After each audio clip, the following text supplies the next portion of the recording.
Vamos à resolução da questão 59 da prova de matemática do concurso da Escola de Especialista de Aeronáutica, CFS 2/2021. A prova que estamos resolvendo é a prova de código 45. Vamos ao enunciado da questão. Dados os polinômios p de x igual a x ao quadrado mais ax menos 3b e q de x igual a menos x à terceira mais 2ax menos b, ambos divisíveis por x menos 1. Então, a soma a mais b é letra A, 1/3, letra B, 2/3, letra C, 3/4, letra D, 7/5. E o gabarito oficial indica que a resposta é a letra D, 7/5, ok? Mas aí vamos resolver a questão. É uma questão de polinômios, certo?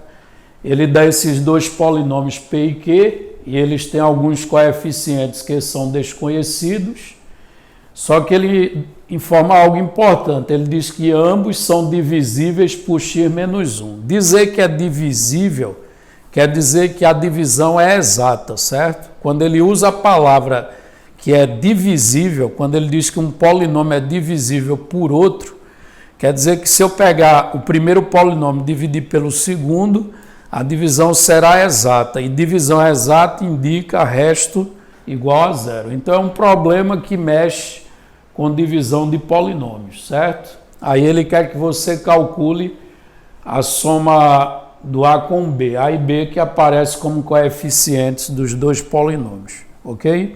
Então vamos à resolução da questão. Então, primeiro, o polinômio P, ele é divisível por x menos 1.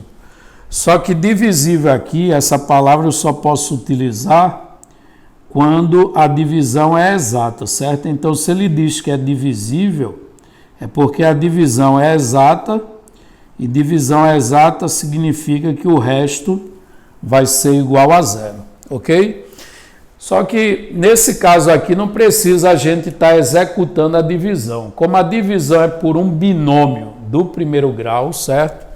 Sempre que a divisão for por um binômio do primeiro grau, é possível calcular o resto sem executar a divisão. Basta você pegar o valor de x que zera esse binômio, que no caso é x igual a 1, se você trocar o x por 1, vai dar zero aqui. Aí esse x igual a 1 a gente denomina de raiz do binômio, certo? Basta você pegar a raiz desse binômio, isto é, o valor de x que zera essa expressão, e substituir no lugar do x do polinômio. Aí isso dá o valor do resto.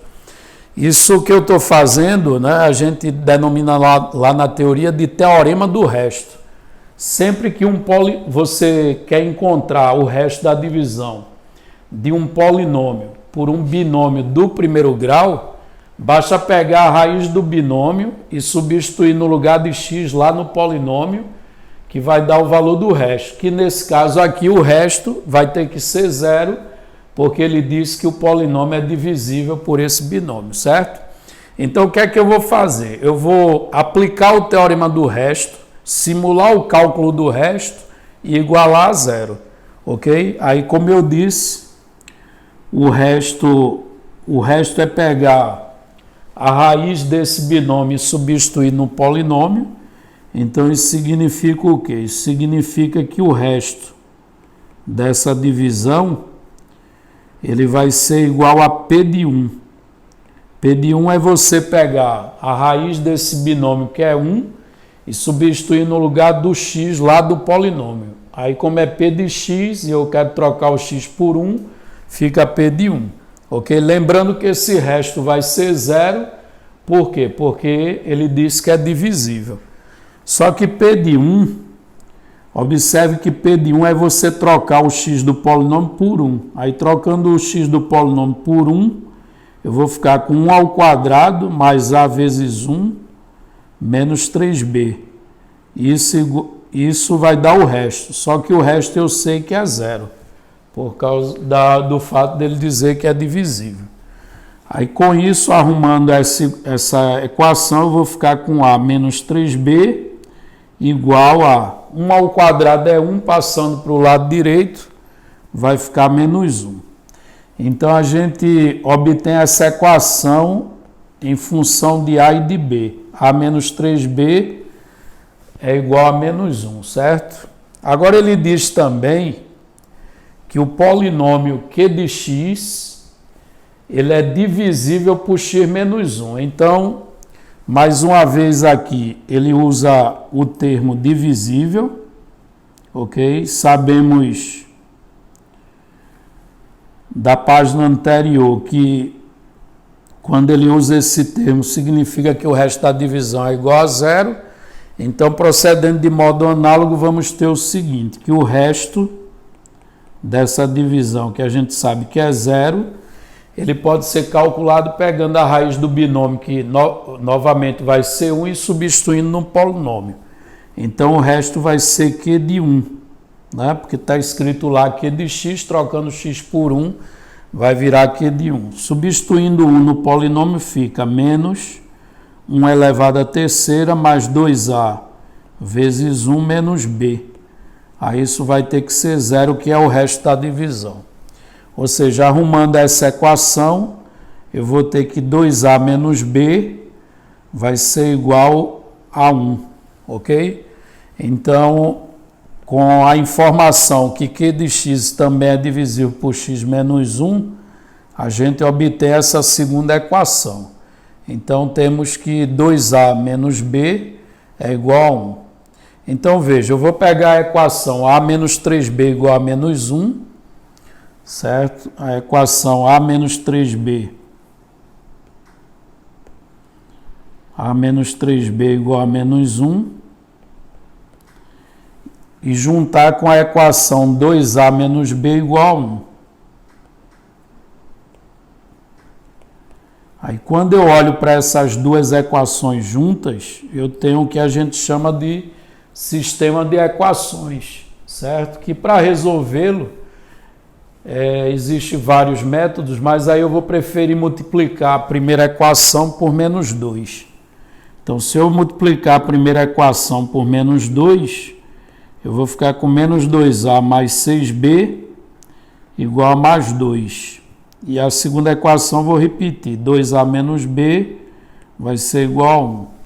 Se eu adicionar essas duas equações membro a membro, a gente obtém o quê?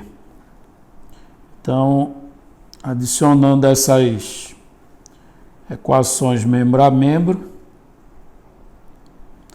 vamos ter o seguinte. No primeiro membro, 2a menos 2a vai dar 0.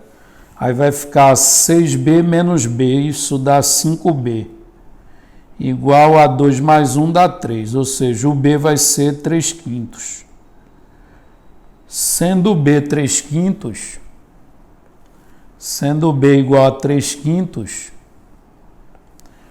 quanto é que vai ser o A? Para obter o A, eu vou substituir lá na primeira equação, certo? Então, para obter o valor de A, substituindo nessa primeira equação, eu vou ficar com A menos 3 vezes B, que é 3/5, isso igual a menos 1. Ou seja, A vai ser igual a menos 1, somado com 9 sobre 5, já passando para o segundo membro. Aí o valor de A, então, vai ser o quê? 5 vezes menos 1 é menos 5 mais 9 vai dar 4. Então, o valor de A vai ser 4/5. Só que lá no enunciado da questão, ele pede o valor de A mais B, né? Então, calculando A mais B, ora, se eu pegar a fração 4/5, o A é 4/5, eu quero somar com B, que é 3/5. Como as frações têm o mesmo denominador, basta repetir o denominador e somar os numeradores. 4 mais 3 vai dar 7. Então, 7/5 é o valor de A mais B. Aí, voltando lá no enunciado, 7/5 é o que indica o gabarito, letra D. Então, a alternativa D é a resposta correta da questão.